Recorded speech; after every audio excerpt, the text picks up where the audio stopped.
본 방송에서 제공하는 투자 정보는 투자 판단에 대한 조언입니다. 방송에서 제공하는 주식의 가치, 가격 상승 및 가격 하락에 대해서는 방송사에서 보장하지 않습니다. 시청자 여러분 안녕하십니까. 오늘 장 내일장 일부 출발하도록 하겠습니다. 서정덕입니다. 시장이 오늘은 또 반등에 성공하고 있는 모습이고요. 코스닥 같은 경우에는 상승폭을 굉장히 많이 키워나가고 있는 모습입니다. 참 종잡기 어렵다라는 말이 절로 나오는 시장이고요. 기준이 없다라는 이야기도 자연스럽게 나올 수밖에 없습니다. 시장을 둘러싼 글로벌 이슈가 워낙에 첨예하게 대립하고 있기 때문에 변동성도 강해질 수밖에 없고 이 외부 요인에 약한 우리 증시 같은 경우에는 더욱더 타격이 클 수밖에 없는 상황입니다. 일단 글로벌 증시 좀 종합적으로 보자면 일단 국내는 한은이 기준금리를 동결했습니다. 예측된 대로 나왔고요. 소수 의견이 나올 것이다라고 예측도 됐었는데 한 분의 소수 의견이 나왔습니다. 이 부분 잠시 뒤에 짚어볼 예정이고 중국 PMI 오늘 발표가 될 예정이었는데 지난달에는 예상보다 잘 나왔습니다. 오늘은 예상치를 하회했지만 시장에서는 하회하는 부분까지도 어느 정도 예측을 하고 있었다는 듯 그다지 큰 변화는 없는 상황입니다. 그리고 전일 미국 증시는 오랜만에 반등에 성공하고 있는 모습인데 종합적으로 보자면 미중 간의 무역 분쟁의 이슈가 하루 이틀에 끝날 게 아닌 건 지금 자명하고요. 그러다 보니 어떤 부분에서 2035년 얘기까지 나오고 있는 만큼 미중 간의 무역 분쟁 이슈를 기저에 깔아두고 나머지 이슈를 보는 것이 맞다라는 측면에서 결국엔 그동안 밀린 증시가 어느 정도는 올라오는 모습이 보여집니다. 일단 우리 시장 내부의 사정까지 좀 봐야 될 것 같은데요. 실적이 잘 나오는 모멘텀이 좋은 살아있는 이런 업종으로 당분간은 귀결될 수밖에 없다라고 자연스럽게 이야기가 나옵니다. 이게 말은 쉬운데 실행이 참 어려운 부분이고요. 세부적으로 봐야 할 부분들이 많고 또 돌발적으로 나오는 이슈를 무시할 수가 없습니다. 지금 멕시코 관세 얘기 나오면서 잘 달리던 운송장비 업종이 오늘 직격탄을 맞으면서 시장의 흐름과는 정반대로 가면서 소외되는 모습까지 보여주고 있는데요. 일단은 오늘 시장은 오르고 있습니다. 그리고 5월의 마지막 거래일인데 오늘은 어떻게 마무리하면 좋을지 그리고 새롭게 시작되는 6월 증시에 새롭게 시작되는 변수들은 어떤 것들이 있을지 그리고 미중 간의 무역 분쟁은 어떤 시나리오로 또 흘러갈 수 있을지 하나하나 정리하면서 금요일 시장 5월의 마지막 시장 정리해 보도록 하겠습니다. 헤드라인 뉴스부터 전해드립니다. 한국은행이 금리를 다시 한번 연 1.75%로 동결을 했습니다. 기준금리는 지난해 11월 1년 만에 0.25%포인트 인상된 뒤 동결 기조가 이어지고 있습니다. 이번 결정에는 조동철 금통위원이 기준금리를 낮춰야 한다는 소수 의견을 제시했습니다. 생산과 설비 투자 2개월 연속으로 증가했고 경기 동행지수 순환 변동치의 하락세가 11개월 만에 멈췄습니다. 통계청이 오늘 발표한 4월 산업활동 동향에 따르면 4월 전산업 생산은 광공업과 서비스업 생산이 늘며 전월에 비해 0.7% 증가했습니다. 이로써 전산업 생산은 3월 1.1% 늘어난 데 이어 2개월 연속 증가세가 이어지고 있습니다. 국내 처음으로 도입되는 입국장 면세점이 조금 전인 오후 2시부터 인천국제공항에 문을 열었습니다. 입국장 면세점은 인천공항 1터미널 동편과 서편 2곳, 그리고 2터미널 중앙 1곳에 각각 들어섰습니다. 판매 품목은 화장품과 향수, 술, 패션, 전자제품 등이고 600달러가 넘는 고가의 명품이나 면세율이 높은 담배, 검역이 필요한 과일, 축산 가공품은 판매하지 않습니다. 미국 중앙은행인 연방준비제도 리처드 클라리다 부의장이 성장 전망 악화를 전제로 금리 인하 가능성을 언급했다고 월스트리트저널이 보도했습니다. 클라리다 부의장은 경기 전망이 악화하는 위험을 보게 된다면 더욱 완화적인 통화 정책을 요구하는 요인이 될 것이라고 말했습니다. 다만 현재의 경제 상황에 대해서는 아주 좋은 위치에 있다고 낙관적인 의견을 내놓기도 했습니다. 증시 흐름 이어갑니다. 코스피가 2043포인트입니다. 일단 2040선 위에서 다시 움직이고 있고요.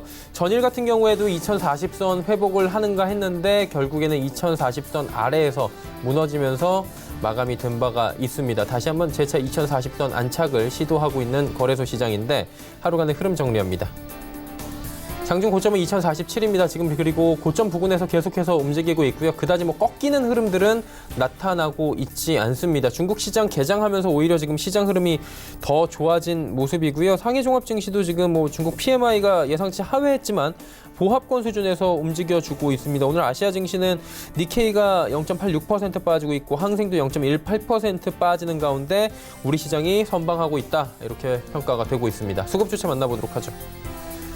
수급 주체 보시면 개인이 팝니다. 일단 상승장 오니까 개인은 89억 원 던지고 있고요. 기관도 오늘 1180억 원 팝니다. 어제하고 정반대의 수급이 나옵니다. 외국인 1190억 원 사주고 있는데 오랜만에 외국인이 거래소 시장에서 사주고 있는 상황입니다. 기관 투자자는 금융투자의 프로그램 매도가 주요합니다.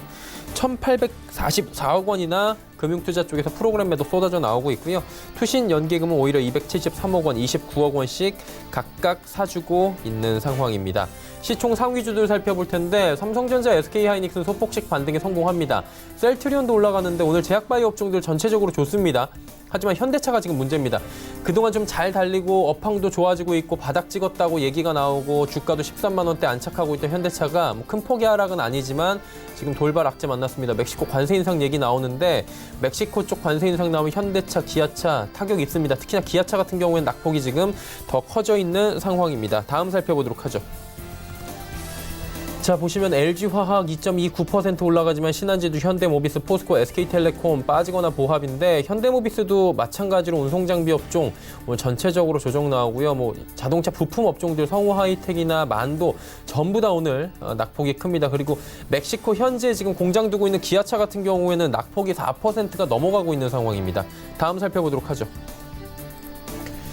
자, 보시는 대로 LG생건도 빠지고요. 네이버, 보합, KB금융도 빠집니다. 삼성물산 오랜만에 반등에 성공하고 삼성바이오로직스가 무려 5%가 넘게 급등 나오면서 30만 원 부근까지 다시 올라오는데 좀 아이러니합니다. 지금 수뇌부로 정조준이 되고 있는 상황이고 삼성전자 부사장들까지 지금 입건이 되고 있는 상황에서 삼성바이오로직스는 뉴스플로우와는 조금은 다르게 지금 움직이고 있는 상황이 전개가 됩니다. 다음 살펴보도록 하죠. 코스닥은 700선까지 거의 바짝 근접을 했습니다. 697.97포인트. 최근의 시장 동향은 코스닥이 빠질 때는 거래소에 대비해서 확 빠지고 오를 때는 이렇게 또 시원하게 올라줍니다. 자, 하루간의 흐름 정리합니다. 보시는 바와 같이 장 초반보다 많이 올라온 상황이고요. 699 장중 고점 700포인트 턱 밑까지 지금 올라와 있는 상황입니다. 수급 주체 보시면 일단 수급 기관 외국인의 쌍끌이 매수고요. 개인이 540억 원 팝니다. 그동안 하락장에서 열심히 사던 개인이 오늘 상승장에서 팔고 있는 상황이고요. 기관 전주체가 골고루 매수에 나서주고 있는 상황입니다. 다음 살펴보도록 하죠.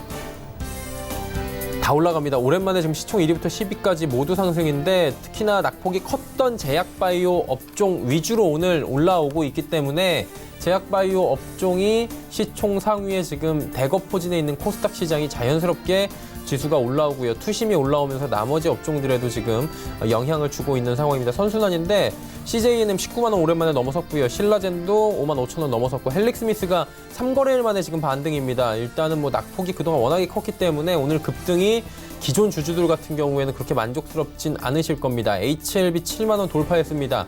자, 전체적으로 1위부터 5위 빨간불인 가운데 6위부터 10위도 확인합니다. 다 빨간불입니다.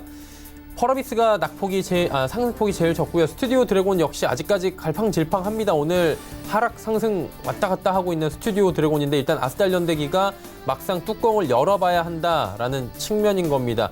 일단 종방연까지 어제 끝냈다라는 기사가 올라왔는데 스튜디오 드래곤은 아스달연대기가 실제로 시청률이 어느 정도고 파급력이 어느 정도가 나오는지 이 추이를 지켜보고 있는 상황입니다. 메디톡스와 셀트리온 제약이 이 중에서 가장 상승폭이 좋고요. 11위부터 15위 종목들도 살펴봅니다. SK머티리얼즈 4%대의 상승, 그리고 KMW가 지금 시총 꽤나 높이 올라와 있는 상황입니다. 일단 오늘 장에서 상승 전환을 하기도 했었는데 조정이 나옵니다. 5G 거의 대장주라고 할 수 있겠죠. 오이솔루션 KMW 오늘 일제히 조정이지만 낙폭을 줄이고 있는 모습이고 SFA도 조정이 나옵니다. 어제는 상승이 좀 있었죠. 자, 다음 살펴보도록 하겠습니다. 원달러 환율입니다. 원달러 환율은 오늘 다시 1190원대로 터치를 하는데 상승폭이 조금은 제한적인 상황입니다.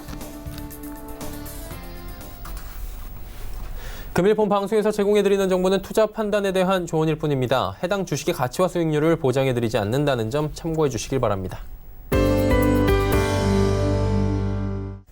금요일 시장의 이슈 정리해 보도록 하겠습니다. 펠리즈 투자인 리서치 김민수 대표와 함께합니다. 안녕하십니까, 대표님? 네, 안녕하십니까? 예, 5월의 마지막 시장이고요. 정리 오늘 잘 됐으면 하는 바람을 갖고 이제 질문을 드려봅니다. 2차 전지 섹터들이 어제 오늘 지금 각광을 좀 받고 있는 상황인데 이 부분은 어떻게 보는 게 좋을지 좀 들어볼까요? 네, 반대로 말씀드리면 그동안 좀 많이 부진했기 때문에 예. 어떻게 보면은 울분에 찬 매수세가 들어오지 않나 생각되고 있고요. 그런 흐름으로 봤을 때 일단 2차 전지주 전기차 종목들은 최근 들어서 미중 전기차의 판매량이 전년 대비 좀 부진한 모습들이 나오고 대표적으로 테슬라의 판매도 많이 부진됐죠. 그런 상황 쪽에서 아무래도 판매량이 부진하다 보니까 나오는 현상 때문에 약간 주춤했었는데 또 하나 2017년도부터 이어졌던 ESS 화재 관련된 부분들이죠. 한 지금까지 22곳 정도가 화재가 발생했다고 얘기를 하는데 그런 차원에서 불확실성이 증가가 되면서 나오는 부분과 함께 아무래도 좀 부진했었는데 6월 중에 정부가 원인과 대책에 대해서 어떤 정책을 발표한다고 하다 보니까 그에 따른 기대감도 같이 이어지는 상황들이고요. 그런 측면으로 봤을 때 일단 1분기 실적을 본다고 하더라도 가장 중요한 부분들은 성장세 가시화가 어느 정도 업체별로 확인되고 있다라는 쪽으로 봤을 때 여전히 개화기의 어떤 산업별 모습을 갖추고 있다는 쪽은 초점을 맞춰봐야 될 것 같고요. 그런 측면으로 봤을 때 그래도 실적이 확인된 업체 쪽으로는 계속 주가 반등이 이어질 가능성이 높다는 관점 쪽에서 계속 관련된 종목들, 섹터 동향들은 주목할 필요가 있는데 대표적으로 1분기 실적과 함께 확인된 종목으로 보게 되면은 천보라는 종목이 눈에 띄고요. 이 회사 같은 경우는 디스플레이와 반도체 소재가 매출의 70%, 그리고 2차 전지 소재가 15% 정도 되는데 이 2차 전지 소재 쪽에서 리튬 2차 전지 전액 첨가제는 2017년도 기준으로 국내 시장 점유율 90%를 차지하고 있죠.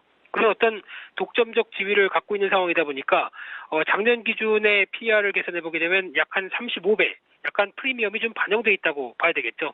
그런데 그렇다고 하더라도 여전히 성장은 구가하고 있다라는 관점 쪽으로 보게 되면 1분기 영업이익이 73억으로 작년 동기 대비 65% 이상 늘었다라고 하는 부분들이 어느 정도 그래도 주가에 긍정적으로 작용할 가능성이 높다고 봐야 될 것 같고요.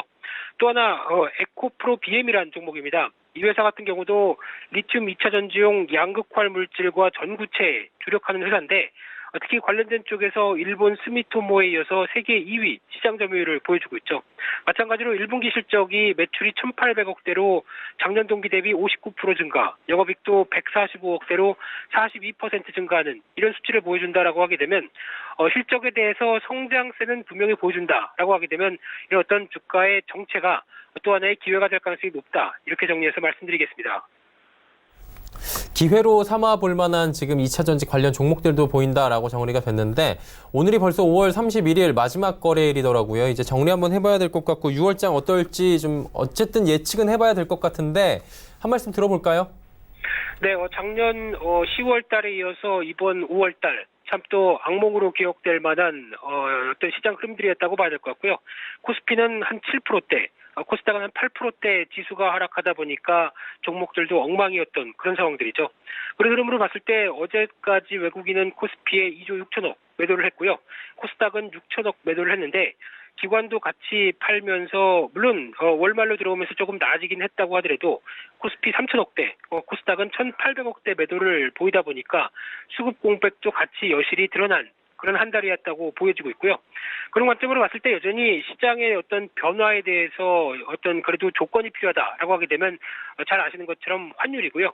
또 하나 외국인들 선물 매도의 변화라고 봐야 될 것 같습니다. 대표적으로 4월 15일 날 기준으로 누적으로 보게 되면 외국인들이 한 2만 7천 개 정도 매도를 갖고 있는 상황들인데 이런 쪽에서 리스크 관리를 했던 외국인의 선물 매도가 변화가 들어오기 시작을 해야 그래도 어느 정도 시장에 대한 기회 요인들이 나올 수 있겠다라고 바라보고 있고요. 그런 장면이라고 하게 되면 아직까지 오늘도 그래도 월말이라고 예의상 반등은 좀 들어오고 있는 상황들인데 어떤 뚜렷한 추세적인 반전이 들어오기 위해서는 이런 지표와 관련된 부분들을 확인할 필요가 있다라고 보여지고 있고요.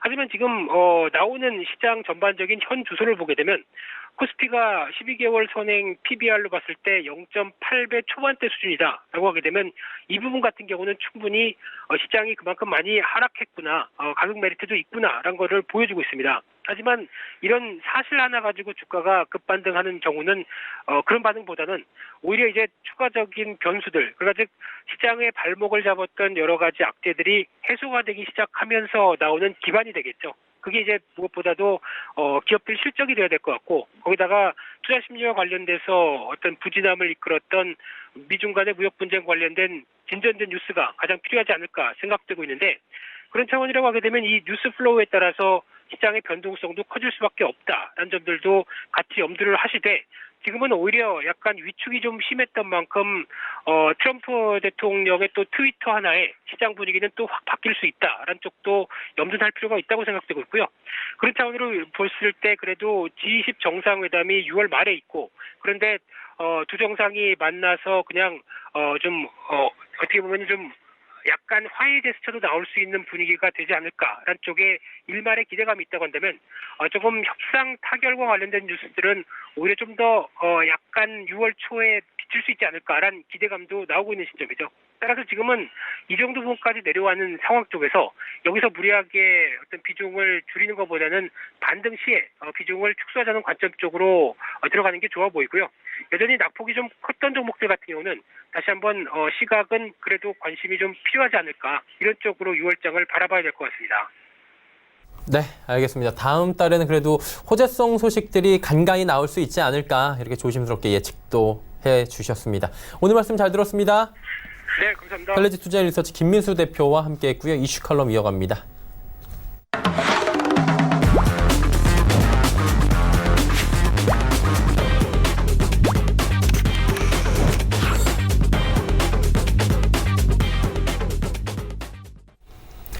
이슈 칼럼 바로 이어가도록 하겠습니다. 오늘은 참 좋은 경제연구소 이인철 소장과 함께합니다. 소장 안녕하십니까? 예, 미중 간의 무역 분쟁 얘기밖에 할 게 없는 건 아니지만 가장 큰 화두기 때문에 그 부분부터 가보도록 하겠습니다. 국채 금리 안 좋아지고 있고요. 이게 사실 금리 낮아지는 게 경기 안 좋아지고 있다라는 시그널인데 지금 대표적으로 나오고 있는 상황입니다.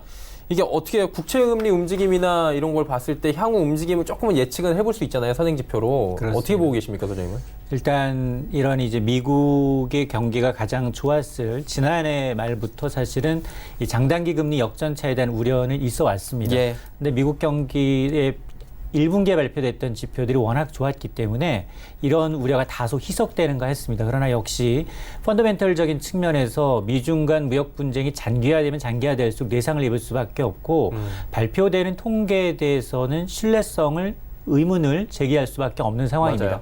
그러다 보니까 지금 그 미국만의 상황이 아닙니다. 장기 금리가 단기 금리를 역전했다라는 건 미래 미국 경기에 대한 확신이 굉장히 많이 줄어들었다라는 거고, 이를 감안하게 되면 이제 연준의 통화 정책 방향도 지금은 중립 수준이지만 오히려 완화 쪽으로 이제 변할 수 있는 그런 이제 이 계기가 될 수 있는데, 이게 우리나라도 비슷합니다. 우리나라뿐만이 아니라 글로벌적으로 보면 대부분의 이제 경제가 그동안 우리가 요구했던 거는 경제가 이제 정점을 찍었다 하더라도 적어도 경착륙을 좀 막아보자. 네. 이제 소프트 랜딩, 연착륙 수준으로만 간다면 경기는 어차피 사이클이기 때문에 예. 크게 타격을 받지 않겠지만, 그러나 우리가 증시가 이제 경기의 바로미터 선행 지표입니다. 그러다 보니까 5월에 앞서 7에서 8%가량 굉장히 맞아요. 좋지 않은 수익률을 기록했던 것도 이런 이제 이 미래에 대한 기대치, 그리고 미래 경기에 대한 불확실성이 상당 부분 반영이 됐다라는 거고, 이렇게 되면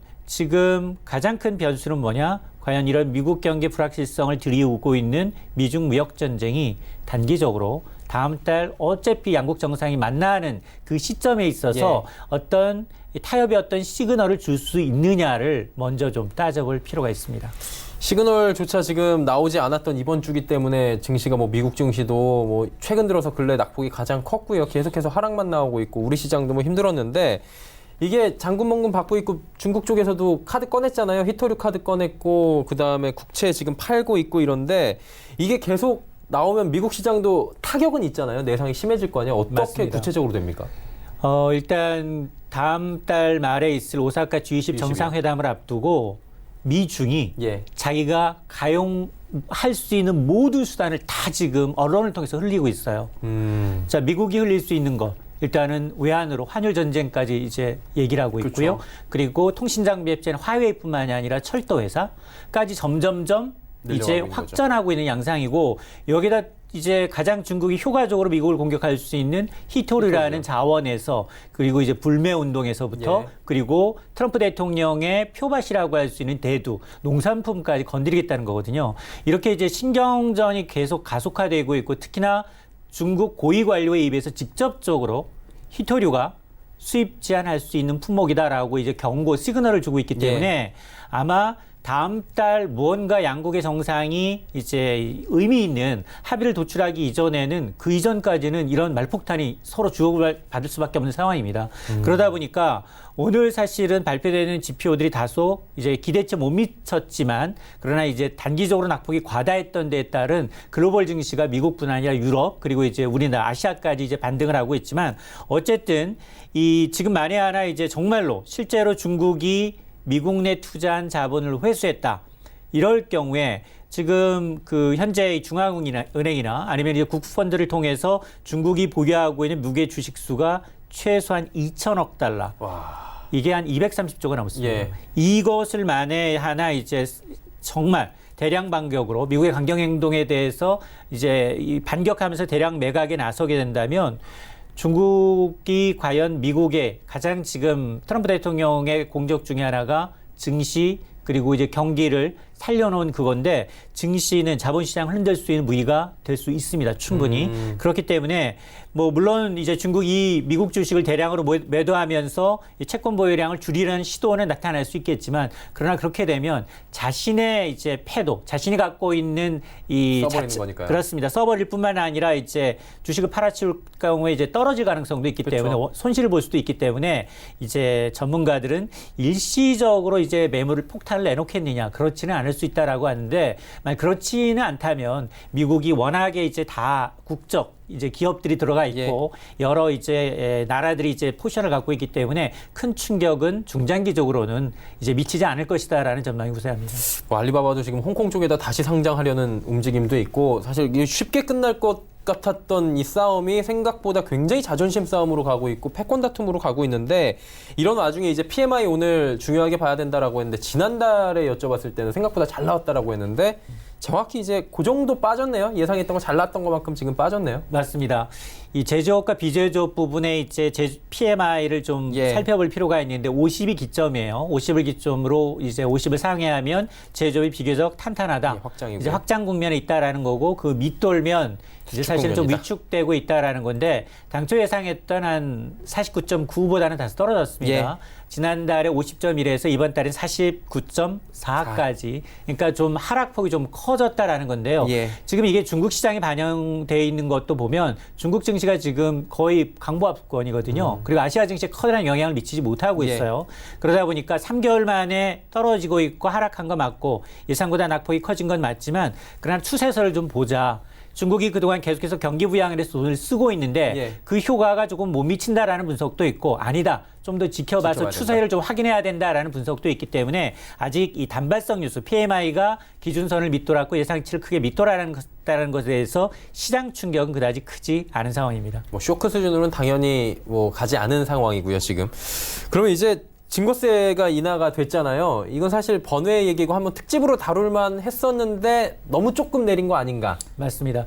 지금 그 증권거래세는 우리처럼 통행세를 받는 데는 많지가 않습니다. 우리는 내려도 내야 되잖아요. 0.3% 일단. 이게 이제 매도할 때 주로 한 0.3% 가까이 매도 금액에 이걸 이제 세금으로 걷고 있는데 이 세금이 연 4, 5조가 넘습니다. 그러니까 이제 국세거든요. 국가 정부 차원에서는 이걸 놓치기가 어려워요. 그렇죠. 대부분 아시아 가운데 이제 우리랑 비슷한 중국이든 대만 같은 경우에는 0.15, 0.1 정도의 수준이기 때문에 이게 절반 이하로 낮아져야 돼요. 근데 지금 0.3에서 0.25. 그러니까 0.05%포인트예요. 그러니까 크게 영향을 미치지는 않지만 어쨌든 이제 시그널은 거래세를 낮추고 양도 차익으로 가야 되거든요. 양도세. 그러니까 정말로 주식에 투자해서 돈을 번 사람들한테만 세금을 걷어야 되는데 우리는 아직은 마이너스를 본 이제 손해를 본 사람한테도 세금을 걷는 개념이어서 이게 좀 바뀌는 패러다임이 있고 또 하나는 파생상품이에요. 그동안 아마 기억하시겠습니다. 한 9년 전만 하더라도 우리나라 파생상품이 세계 1위였습니다. 뭐 좀 기형적이긴 했습니다만 선물 옵션에 너무 치우쳐 있어서 그럼에도 불구하고 정부가 우리 경제 규모에 비해서 너무 과도하게 개인들이 투기성 이 자본이 들어가 있다라고 생각을 해서 굉장히 규제를 강화했어요. 그러다 보니까 급격하게 지금 한 10위권 밖으로 밀려나 시장이 거의 있습니다. 죽었다고 표현을 하더라고요. 그렇습니다. 예. 그러다 보니까 지금 파생 상품에 대해서도 개인이 이제 할 수 있는 기본 자본금, 납부금을 한 3천에서 1천 정도로 낮췄기 때문에 점차 이런 이제 증권 거래세뿐만이 아니라 주식 투자에 개인이 참여할 수 있는 어떤 팁들이 조금씩 늘어나고 있다는 건 환경이 바뀌고 있다는 건 긍정적입니다. 그러나 지금 뭐 증권거래세를 조금 소폭 인하했다는 것만으로 유인을 하기에는 아직은 굉장히 좀 미약한 상황입니다. 그렇죠. 이 얘기는 한참 나왔던 게 0.3%씩 그 10번 하면 3%잖아요. 1년의 금리보다도 세니까 좀 낮춰야 된다는 얘기는 계속 나왔던 것 같고요. 금통위 얘기 뭐 잘 아시겠지만 잠깐 나눠보도록 하겠습니다. 지금 또 동결이 돼서 뭐 예측대로 나온 거고요. 소수 의견이 몇 명이 나오느냐 했는데 이번에 보니까 한 분의 소수 의견이 현재 나와 있는 상황입니다. 그렇습니다. 일부에서는 한 2명 정도 정도만 예상했죠. 나오면 2명 정도가 나오면 뭐 2개월 내지는 3개월 내로 인하한다. 금리를 내릴 수도 있다라는 거였었고 예. 실제로 지금 뭐 장단기 금리차, 10년물 국고채 금리까지도 기준금리 이하에서 거래가 되고 있기 때문에 시장에서는 한은이 어쨌든 지금 시그널은 금리 인하할 계획이 없다라고 하지만 예. 7명의 금통위원 가운데 이 금통위원 조동철 위원은 사실 이전부터 기자간담회를 통해서 자기의 입장을 표시를 했어요. 약간 매파죠. 그렇습니다. 그러면서 적어도 한 명은 기본으로 이제 꼽고 갔고 거기다가 이제 이번에 뚜껑을 열어보니 역시 6대 1이었습니다. 이런 걸 보고 놓켜보면 우리 시장에서 기대했던 기대가 거의 맞아떨어져 가고 있다. 왜냐하면 그동안은 연간 내지는 늦어도 내년 초였거든요. 예. 금리를 내리는 타이밍이. 근데 정말 이제 한은이 부인한다 하더라도 시장이 먼저 움직이고 있고 국고채 금리가 형성되고 있다 보니까 이렇게 되면 사실 우리가 선제적인 반응을 못 해요. 운신의 폭이 줄어듭니다. 그렇죠. 시장이 먼저 반응을 하고 그다음에 금리를 내리게 되면 뒷북이란 말을 듣기에 딱 좋습니다. 근데 아마 이제 이주열 한은 총재 입장에서는 미국 금리도 봐야 되고 그리고 2분기 경제 성적표가 매우 중요합니다. 맞아요. 왜냐하면 2분기 연속 지난 이 분기에 마이너스 0.3% 쇼크였죠. 쇼크였기 때문에 다시 한번 마이너스로 떨어지게 되면 그게 이제 7월에 잠정치, 2분기 경제 성적표 잠정치가 발표되기 때문에 7월에 금리를 내릴 수는 없거든요. 예. 이걸 확인해야 되는 과정이 필요하기 때문에 그렇기 때문에 이 하반기로 금리 인하 타이밍이 이제 잡힌 거는 맞다. 내년으로 넘어가지는 않다라는 것은 확신하는데 그러나 확인해야 될 게 과연 이제 추경을 하면서도 불구하고 추경은 어차피 지금은 국회 계류돼 있어서 예. 넘어갔습니다만 어쨌든 추경이 어느 정도 경기를 받쳐줄 수 있을지 그리고 2분기 경제 성적표가 어떻게 나올지 적어도 정부가 지금 이제 예상하고 있는 2.6에서 2.7의 성적표를 얻기 위해서는 2분기에 1.0에서 1.5 사이의 성적표가 나와야 되거든요. 예. 근데 그게 쉽지 않죠. 나올지는 의문이에요. 그러다 보니까 이 GDP 확인해야 되고요. 미국의 이제 FRB 연준의 이 동향 무엇보다도 이제 이런 시장 상황을 좀 더 지켜볼 국고채 금리도 물론 이제 관심사입니다. 이게 어려워요. 지금 2분기가 뭐 상저하고가 될 것이다. 그러면 2분기가 올라와 줘야 되는데 그래프상으로는 지금 현재까지 상황은 그렇게 좋지가 못하기 때문에 압박은 더 강해질 것이다. 라는 예측들이 들어가고 있고요. 그리고 사실 뭐 우리나라만 이런 게 아니라 전 세계적으로 미중 간 무역 분쟁 때문에 많이 힘든 상황입니다. 이게 그래도 유효하게 바라볼 만한 호재나 이런 것들을 찾아보는 게 그나마 심적으로라도 나을 것 같은데 그쵸. 뭐 있을까요? 이게 가장 그 증시에는 예. 많이 떨어졌다라는 것 정말로 다른 국가에 비해서 충격을 너무 많이 받아서 이제 6월 한 달 동안 정말 많이 빠졌다라는 것도 이제 호재고요. 예. 단기적으로. 그리고 또 하나는 이제 한은이 그동안은 이제 겉으로 표현은 금리 동결을 외쳤지만 그러나 이제 내부적으로는 금리 인하의 어떤 모멘텀 나왔다. 형성되고 있다라는 거 소수 의견합니다만 그리고 또 하나가 추경이 어쨌든 다음 달로 이전이 됐습니다. 그럼에도 불구하고 추경은 어차피 모멘텀이 될 수밖에 없는 상황이고요. 할 수밖에 없으니까요. 그렇습니다. 그리고 여기에다가 중국이 이렇게 제조업 경기가 뚝 떨어지게 되면 경기 부양의 속도를 좀 더 가속화할 필요가 있습니다. 그러다 보니까 지금 뭐 악재도 물론 많습니다. 그럼에도 불구하고 중국의 경기 부양 가능성 그리고 6월 말에 있을 이제 G20 정상회담에서 과연 미중이 어떤 얘기가 오갈지 그리고 이제 트럼프 대통령이 방한을 해서 과연 이제 우리 정부와 과연 이제 중국 정부를 따시키기 위해서 줄을 서라고 하는 입장인데 예. 우리 정부가 어떻게 이 해법을 좀 풀어나갈지도 증시는 좀 지켜볼 필요가 있습니다. 제일 어려운 거 아니에요? 지금 마지막에 말씀하신 게? 그렇습니다. 이게 참 요한을 내기가 좀 어렵습니다. 어렵죠. 맞습니다. 중국의 줄 서기도 그렇고요. 미국의 줄 서기도 굉장히 어렵습니다. 근데 시장은 이미 반영을 하고 있어요. 제3국으로 줄 서는 그런 카드는 지금 없는 거죠. 야, 어디 또 제3국이 제3지대가 나와주면 좋은데 그게 지금 없기 때문에 참 이래저래 어려운 시장이지만 많이 내렸다. 그리고 여러 가지를 확인할 수 있는 모멘텀들이 6월엔 나올 수 있다라는 부분이 있으니까요. 조금은 보수적이되 시장 상황 하나하나 체크하시면서 대응하시면 좋을 것 같습니다. 참 좋은 경제연구소의 이인철 소장과 함께했습니다. 고맙습니다. 오늘장 내일장 1부 함께 하셨습니다. 잠시 뒤 2부에는 이제 시장 상황에 맞춘 종목 이야기 나눠보도록 하겠습니다. 종목 상담까지 함께 두 분의 전문가와 이어갈 테니까요. 2부도 함께 해주시길 바랍니다. 고맙습니다.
방송에서 제공하는 투자 정보는 투자 판단에 대한 조언입니다. 방송에서 제공하는 주식의 가치, 가격 상승 및 가격 하락에 대해서는 방송사에서 보장하지 않습니다.